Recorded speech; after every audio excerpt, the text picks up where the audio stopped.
ಕೊಪ್ಪಳದ ಶ್ರೀ ಗವಿಸಿದ್ದೇಶ್ವರರ ಮಹಾರಥೋತ್ಸವ ಇವತ್ತು. ದಕ್ಷಿಣ ಭಾರತದ ಮಹಾಕುಂಭಮೇಳ ಖ್ಯಾತಿಯ ಜಾತ್ರೆ ಮಹಾರಥೋತ್ಸವದಲ್ಲಿ 5 ಲಕ್ಷ ಜನ ಸೇರುವಂತಹ ನಿರೀಕ್ಷೆ ಇದೆ. ಜಾತ್ರೆಯ ಅಂಗವಾಗಿ ಜಿಲ್ಲಾಡಳಿತದಿಂದ ಫಲಪುಷ್ಪ ಪ್ರದರ್ಶನವನ್ನು ಆಯೋಜನೆ ಮಾಡಲಾಗಿದೆ. 2,000 ಜನರನ್ನು ಜಾತ್ರೆಯ ನಿಮಿತ್ತ ಪೊಲೀಸರನ್ನು ಆಯೋಜನೆ ಮಾಡಲಾಗಿದೆ. ಸಚಿವ ಶಿವರಾಜ ತಂಗಡಗಿ ಸೇರಿ ಹಲವು ಮುಖಂಡರು ಭಾಗವಹಿಸುತ್ತಾರೆ. ಮೇಘಾಲಯದ ರಾಜ್ಯಪಾಲರು ಆಗಿರುವಂತಹ ಕರ್ನಾಟಕ ಮೂಲದ CH ವಿಜಯಶಂಕರ್ ಅವರಿಂದ ಮಹಾರಥೋತ್ಸವಕ್ಕೆ ಚಾಲನೆ ಸಿಗುತ್ತೆ. ಕಾಗಿನೆಲೆ ಕನಕಗುರು ಪೀಠದ ಶ್ರೀ ನಿರಂಜನಾನಂದ ಸ್ವಾಮೀಜಿ, ಹುಬ್ಬಳ್ಳಿಯ 3000 ಮಠದ ಗುರುಸಿದ್ದೇಶ್ವರ ಸ್ವಾಮೀಜಿ ಭಾಗವಹಿಸುತ್ತಾರೆ. ಸಂಜೆ 5:30 ಕೊಪ್ಪಳ ಗವಿಸಿದ್ದೇಶ್ವರ ಮಹಾಸ್ವಾಮೀಜಿಯ ಮಹಾರಥೋತ್ಸವ ನಡೆಯುತ್ತೆ. 5 ಲಕ್ಷ ಜನ ಇವತ್ತು ಸೇರುವಂಥ ನಿರೀಕ್ಷೆ ಇದೆ. ಕೇಂದ್ರ ಸಚಿವ ವಿ ಸೋಮಣ್ಣ, ಸಂಸದರಾಗಿರುವಂಥ ಜಗದೀಶ್ ಶೆಟ್ಟರ್, ಬಸವರಾಜ ಬೊಮ್ಮಾಯಿ, ಸಚಿವ ಶಿವರಾಜ್ ತಂಗಡಗಿ ಸೇರಿದಂತೆ ಅನೇಕ ಪ್ರಮುಖರು ಈ ಜಾತ್ರೆಯಲ್ಲಿ ಭಾಗವಹಿಸ್ತಾ ಇದ್ದಾರೆ. ಫಲಪುಷ್ಪ ಆಯೋಜನೆಯನ್ನು ಕೂಡ ಮಾಡಲಾಗಿದೆ. ಕೃಷಿ ವಸ್ತುಗಳ ಪ್ರದರ್ಶನ ಇರುತ್ತೆ. ಜಾತ್ರೆಯ ಸುಗಮ ಸಂಚಾರ ಹಾಗೂ ಭದ್ರತಾ ದೃಷ್ಟಿಯಿಂದ ಪೊಲೀಸರನ್ನು ಕೂಡ ನಿಯೋಜನೆ ಮಾಡಲಾಗಿದೆ. ಮಹಾದಾಸೋಹ ಕಾರ್ಯಕ್ರಮವು ಕೂಡ ಇರುತ್ತೆ. ನಿರಂತರವಾಗಿ ಊಟ, ಅದಕ್ಕೆ ಬೇಕಾದಂಥ ವ್ಯವಸ್ಥೆಗಳು ಕೂಡ ಈಗಾಗಲೇ ಆಗಿದೆ. 9 ಜಿಲ್ಲೆಯ 2,000 ಪೊಲೀಸ್ ಸಿಬ್ಬಂದಿಗಳನ್ನು ನಿಯೋಜನೆ ಮಾಡಲಾಗಿದೆ. 2 KSRP ತುಕುಡಿಯನ್ನು ಕೂಡ ನಿಯೋಜನೆ ಮಾಡಲಾಗಿದೆ.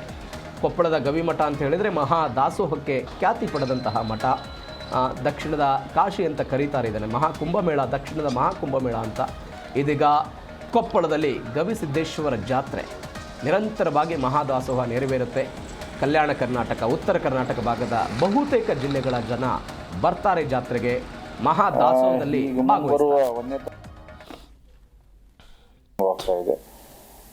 ನಮಗೆ 5, 6, 7 5ನೇ ತಾರೀಕು ತೇರಿದೆ. ಸೊ ಅದು ಆದಮೇಲೆ ನಮಗೆ ಸ್ವಲ್ಪ ಜಾಸ್ತಿ ಕ್ರೌಡ್ ಬರುತ್ತೆ ಅಂಥೇಳಿ ಹೋದ್ಸಲೇ 4-5 ಲಕ್ಷ ಜನ ಬಂದಿದ್ದರು. ಸೊ ಅದಕ್ಕಿಂತ ಸ್ವಲ್ಪ ಜಾಸ್ತಿ ಆ್ಯಂಟಿಸಿಪೇಟ್ ಮಾಡ್ತಾಯಿದ್ದೀವಿ. ಸೊ ಆ ಪ್ರಯುಕ್ತ ನಾವೆಲ್ಲ ಪ್ರಿಪ್ರೇಷನ್ ಕೂಡ ಆಲ್ರೆಡಿ ಮಾಡ್ಕೊಂಡಿದ್ದೀವಿ. ಎಲ್ಲ ಜಿಲ್ಲಾ ಮಟ್ಟದ ಅಧಿಕಾರಿಗಳೊಂದಿಗೆ ನಾವು ಮೀಟಿಂಗ್ ಕೂಡ ಮಾಡಿದ್ದೀವಿ.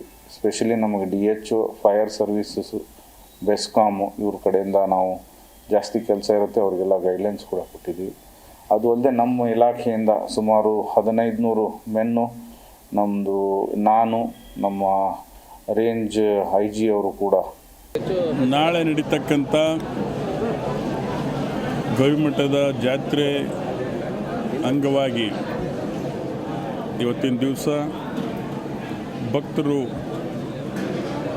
ಸುಮಾರು 15-20 ಲಕ್ಷ ಮೈಸೂರು ಪಾಕನ್ನು ಇವತ್ತು ಮಾಡ್ತಕ್ಕಂಥದ್ದು ಭಾಳ ಅದ್ಭುತವಾದಂಥ ಕಾರ್ಯಕ್ರಮವನ್ನು ಇವತ್ತು ಭಕ್ತರು ವಿಶೇಷವಾಗಿ ಮಾಡ್ತಾ ಇದ್ದಾರೆ.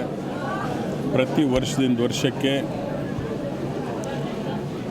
ಗವಿಮಠದ ಜಾತ್ರೆ ಬರ್ತಕ್ಕಂಥ ಭಕ್ತರ ಸಂಖ್ಯೆ ಅತ್ಯಂತ ಹೆಚ್ಚಿಗೆ ಆಗ್ತಾ ಇದೆ. ಕಾರಣ ಏನಪ್ಪ ಅಂದರೆ ಪೂಜ್ಯರಂಥ ಅಭಿನವ ಗವಿಸಿದ್ದೇಶ್ವರ ಸ್ವಾಮೀಜಿಯವರ ಅವ್ರು ಮಾಡ್ತಕ್ಕಂಥ ಸಮಾಜಮುಖಿ ಕೆಲಸಗಳು, ತ್ರಿವಳಿ ದಾಸೋಹದ ಮೂಲಕ ಅಕ್ಷರ, ಅನ್ನ, ವಸತಿಯನ್ನು, ಶಿಕ್ಷಣವನ್ನು ಕೊಡೋದ್ರ ಮುಖಾಂತರ ಈ ಭಾಗಕ್ಕೆ ಅವ್ರು ಕೊಟ್ಟಿರ್ತಕ್ಕಂಥ ಕೊಡುಗೆ ಅಪಾರ ಅಂತಕ್ಕಂಥ ಜಾತ್ಯತೀತವಾಗಿ